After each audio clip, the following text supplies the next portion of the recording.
Pelo sinal da Santa Cruz, livrai-nos, Deus nosso Senhor, dos nossos inimigos. Em nome do Pai, do Filho e do Espírito Santo. Amém. Meu Senhor e meu Deus, creio firmemente que estás aqui e me vês, me ouves.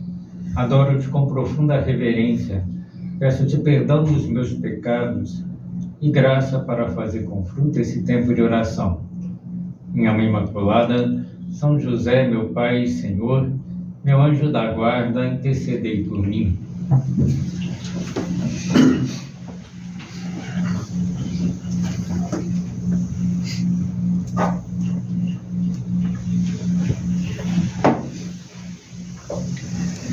Começaremos essa segunda meditação do nosso recolhimento, ouvindo umas palavras de Cristo que deram título para o recolhimento de hoje, a cruz de cada dia. Jesus, quando pronunciou essas palavras, dirigiu-se a todos, a multidão de pessoas que o ouviam. Se alguém quer vir após mim, negue-se a si mesmo, tome a sua cruz cada dia e siga-me. Vamos aprofundar nessas palavras, começando pelo final da frase, siga-me, que repete de certa forma a expressão vir após mim, dita anteriormente. Como sabemos, este siga-me não diz respeito apenas ao segmento físico, que apenas poucos puderam fazer, de ir atrás fisicamente de Cristo, como foi André, João e os apóstolos, e tantos que seguiram seus passos nas terras da Palestina. Não se trata apenas disso, mas um segmento de comportamento. É como se Jesus nos dissesse: toma-me como modelo, viva como eu vivo, siga as minhas pisadas, as minhas pegadas, siga as minhas palavras, una-te a mim. E Jesus, que pede que o sigamos, anuncia que ele vai tomar a cruz. Então, que os seus seguidores deverão tomar a cruz no dia a dia de suas vidas. Alguns cristãos tomaram a cruz literalmente como Cristo. São Pedro, Santo André, tantos mártires do início do cristianismo foram mortos numa cruz. E durante a história também morreram crucificados. Mas para a grande maioria dos cristãos, Deus não pedirá a vida pela crucifixão, mas a todos os seus seguidores pedirá que abracem e carreguem a cruz de cada dia. São Paulo aos Gálatas disse: na realidade, pela fé eu morri para a lei antiga, a fim de viver para Deus. Estou pregado à cruz de Cristo. Como sabemos, Paulo não morreu na cruz. Paulo não foi decapitado. Então ele não está falando da sua morte, mas sim da sua vida, que na sua vida ele se considerava pregado à cruz de Cristo, porque ele abraçava os sacrifícios muitas vezes, dia a dia. Então vamos aprofundar na cruz, essa ciência da cruz, a sabedoria da cruz, que dá sentido a tudo que antes do cristianismo não tinha sentido. Dá sentido à dor e ao sofrimento moral, dá sentido à doença, dá sentido à presença do mal no mundo e mesmo à morte. Então, como que Jesus dá sentido? Jesus utiliza o sofrimento físico e moral como instrumento de salvação. E o sofrimento passa a ser redentor, o sofrimento nos redime dos nossos pecados, se nós unimos ao sofrimento de Cristo. A doença, propriamente não podemos falar que Jesus esteve doente, não sabemos, né? Se ele teve alguma vez uma gripe, não sabemos. Mas ele se tornou semelhante a um leproso na via sacra. porque rasgaram as suas carnes, o corpo estava destroçado, e aquele sofrimento todo, ele provocou a morte. O mal não vence, quem vence é o amor. O mesmo demônio que vencera na árvore do paraíso, assim os padres da igreja comentam, né? Quando levou o homem ao pecado, venceu, né? Levou o homem a afastar-se de Deus, que era o seu objetivo. Mas ele foi vencido na árvore da cruz. Quando Jesus reconduz o homem à graça, à amizade com Deus, reconduz ao paraíso. A morte, que não tinha sentido, não triunfa. A morte morreu com a morte e ressurreição do Senhor. A vida é eterna. Então, tudo que não tinha sentido, ganha sentido com Cristo, com a cruz de Cristo. E as nossas pequenas cruzes, e sempre serão pequenas comparadas com a cruz do Senhor, podem ser redentoras, purificadoras, podem se transformar em manifestação de amor, como a cruz de Cristo. Prova de amor maior não há do que dar vida pelos seus amigos. Com a cruz nós podemos vencer o mal e o próprio demônio nas nossas vidas. A cruz pode ser a escada para o céu, se sabemos subir na cruz. Torna-se a porta para a vida eterna. E a cruz que normalmente Deus nos pede é uma cruz oculta do dia a dia. São José Maria, em alguma homilia, ele chega a dizer: muitas pessoas se deixariam pregar na cruz para serem vistos pelos outros, mas não são capazes de aguentar as alfinetadas de cada dia. Os pequenos sacrifícios de cada dia.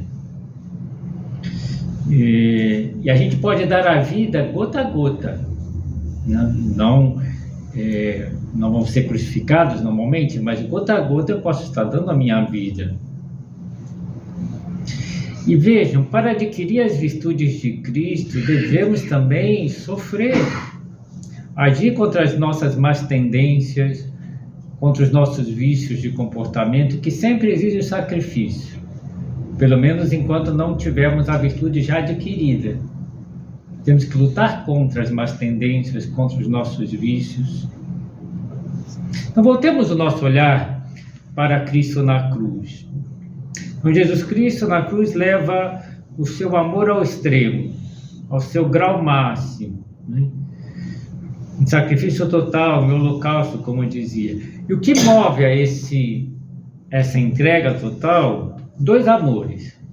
Amor ao Pai, como vemos na oração no Horto das Oliveiras. Abá, né? Pai, se é possível, afasta de mim este cálice, mas não se faça a minha vontade, mas a tua. Então Jesus quer reparar, desagravar por todo o mal que o homem fez a seu Pai, e entrega a sua vida por amor ao Pai, para reparar todo o mal. E também por amor a nós. Em cada Eucaristia, em cada consagração, nós recordamos que o seu sangue foi derramado na cruz por nós. E por muitos, embora a tradução que ficou é por todos, né? No Brasil ficou por todos, nos outros países é por muitos. Porque Jesus oferece a redenção a todos, mas nem todos acolhem a redenção. Mas quem abre seu coração a Ele, sim, né, recebe essa redenção. Então a cruz nos identifica com Cristo. É um instrumento que Deus utiliza para forjar-nos nas virtudes cristãs, nas qualidades que Jesus possuía. São Tomás de Aquino, quando comenta um texto belíssimo sobre o sofrimento de Cristo na cruz, ele se pergunta: que necessidade havia para que o Filho de Deus sofresse tanto por nós? Por quê? Por que ele sofreu tanto, né? E ele responde: uma necessidade grande e, por assim dizer, dupla. Para ser remédio contra o pecado, então, primeiro motivo, primeira necessidade, remédio para o nosso pecado. Segunda, para o exemplo do que devemos praticar. E ele chega a dizer que na cruz nós temos exemplo de todas as virtudes de Cristo. Não falta nenhum exemplo de virtude. Se procuras um exemplo de caridade, de amor, ninguém tem maior amor do que aquele que dá vida pelos seus amigos. Se procura exemplo de paciência, encontra na cruz o mais excelente, como ovelha muda levada a matadouro. Se procura um exemplo de humildade, contempla o crucificado, que não despoja só da sua glória, mas até da sua humanidade gloriosa. A humanidade fica deformada na cruz. Se procura um exemplo de obediência, segue aquele que se fez obediente ao Pai até a morte de cruz. Se procura um exemplo de desprezo das coisas da terra, segue aquele que é Rei dos reis, Senhor dos senhores, e que na cruz está despojado de suas vestes, não tem nada, seja, está nu na cruz. Então, continuemos meditando nas palavras de Cristo, agora fixando mais nessas palavras. Tome a sua cruz. Então, essas palavras indicam que devemos tomar a cruz livremente, amorosamente, como Jesus tomou a sua, abraçando amorosamente a sua cruz.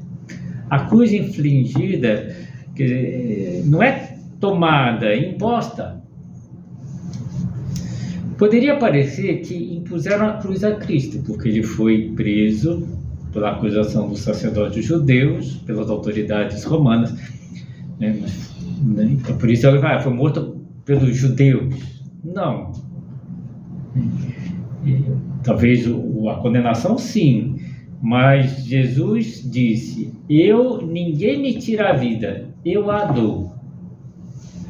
Até porque na prisão ele mesmo disse que poderia ter pedido uma legião de anjos que o defendesse e ele não seria preso. Na cruz, quando disseram: se é o Filho de Deus, desça agora da cruz, Jesus podia ter descido. Se não desceu, é porque ele queria dar a vida por nós. Então, por que eu estou comentando isso? Porque mesmo que a vida nos imponha uma cruz, nós podemos tomá-la e abraçá-la. Não ser uma cruz imposta de fora. E que cruzes são essas do dia a dia? Doença de parentes e amigos que nós não podemos fazer nada para curá-los. Desemprego de muitos conhecidos nossos, ou talvez de algum que está aqui mesmo, do próprio, né? O vício e a dependência química de muitos jovens na nossa sociedade, o comportamento desregrado de pessoas próximas a nós, às vezes até parentes, o afastamento de Deus de amigos, enfermidades psiquiátricas, calúnia, difamação, infidelidade, puxadas de tapete. Talvez algumas dessas nós podemos ser vítimas também, mas podemos aceitá-las, amá-las como instrumento de purificação e redenção.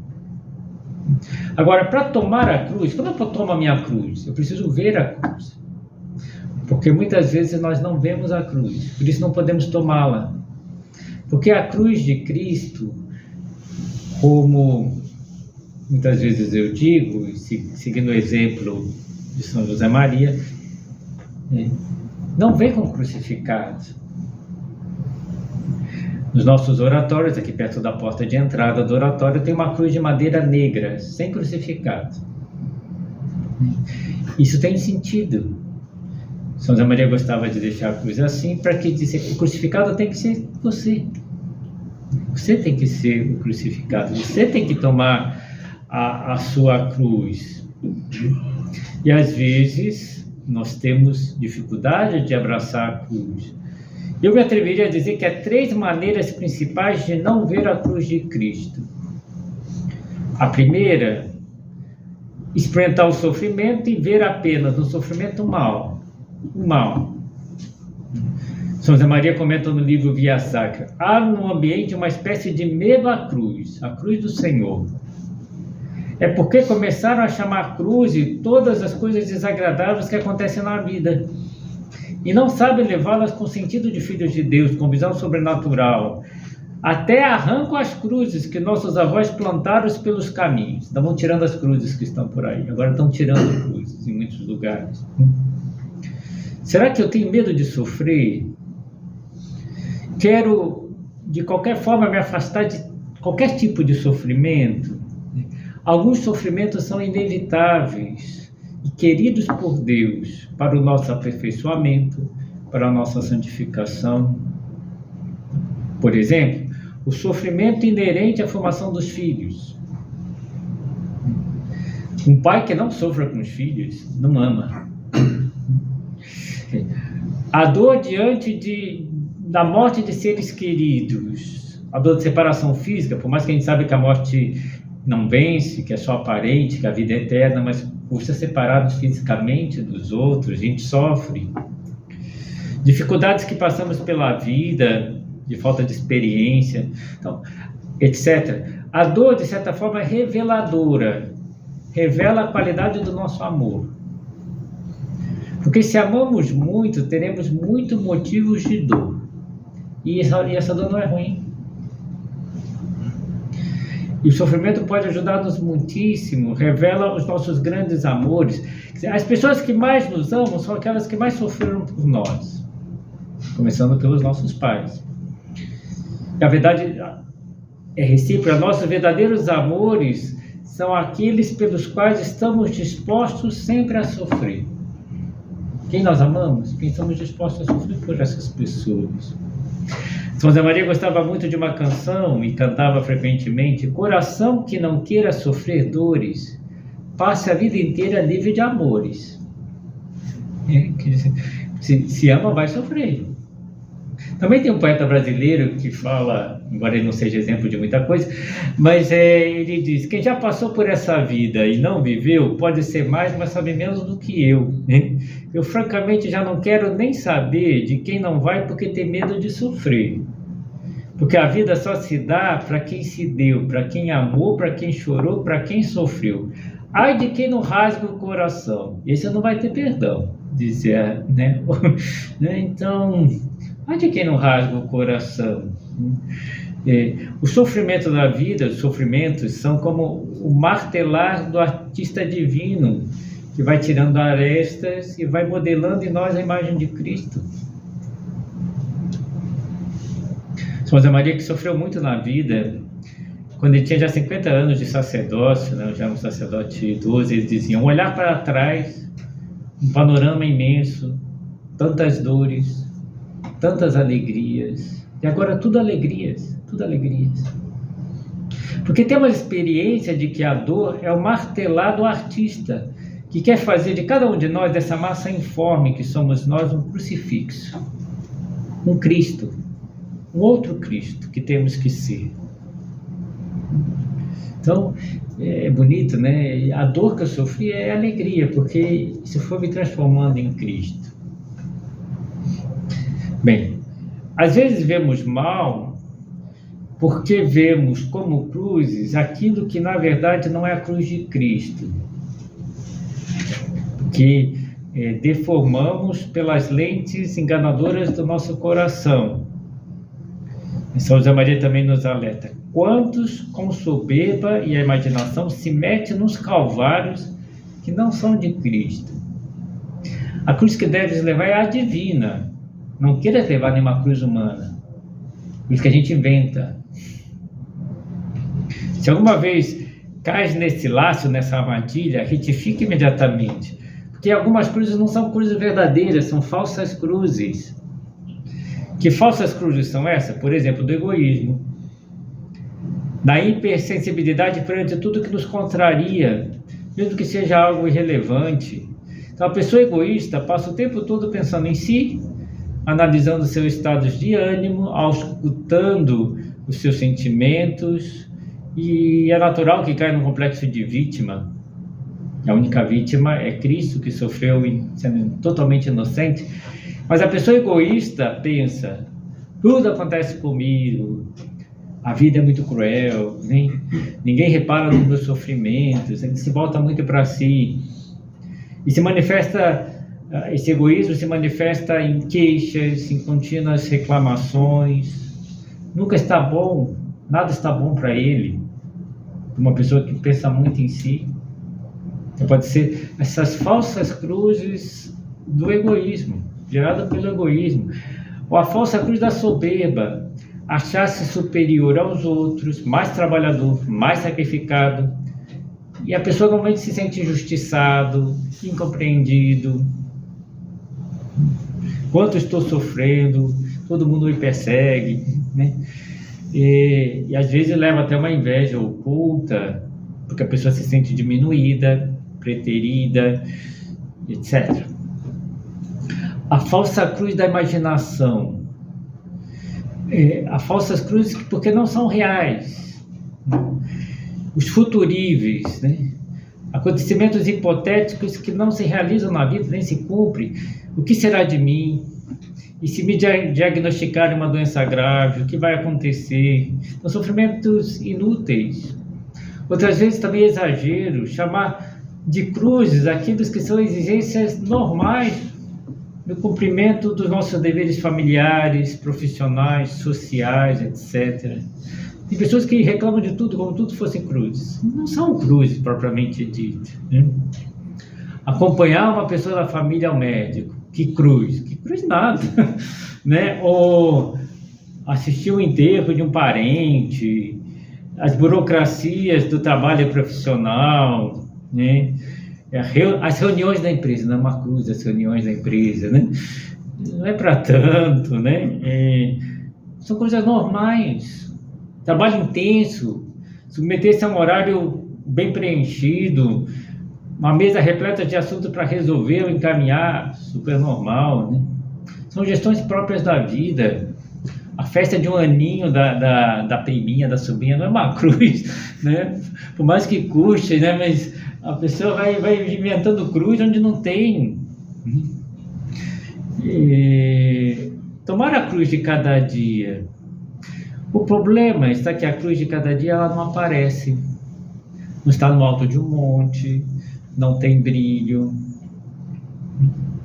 É uma cruz oculta. A do dever bem feito, que custa e custa muito.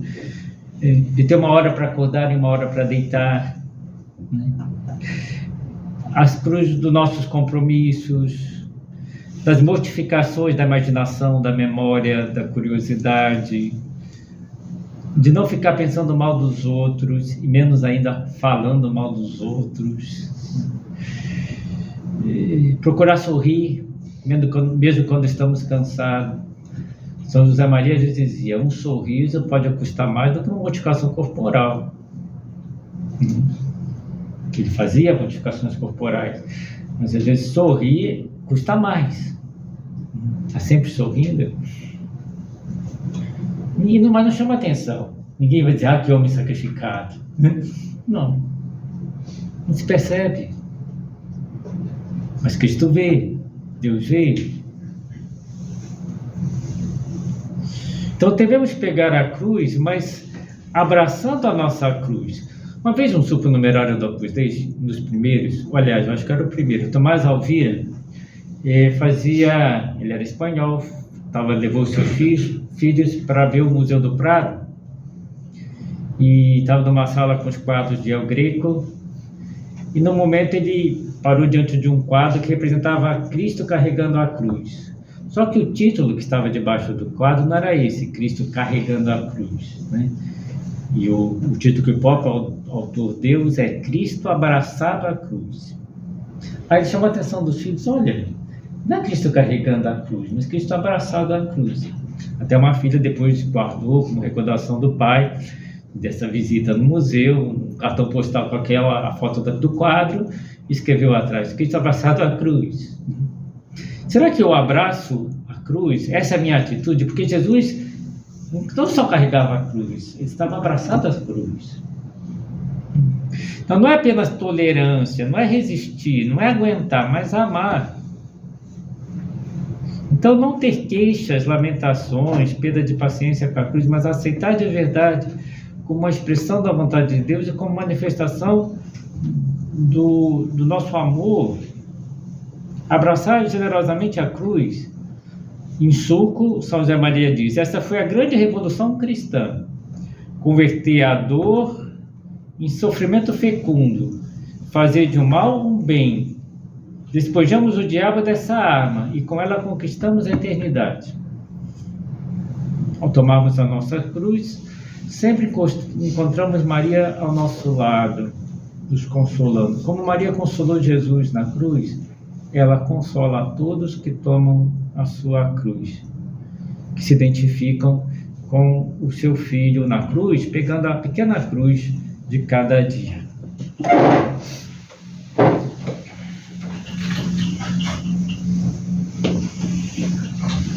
Dou-te graças, meu Deus, pelos bons propósitos, afetos e inspirações que me comunicaste nessa meditação.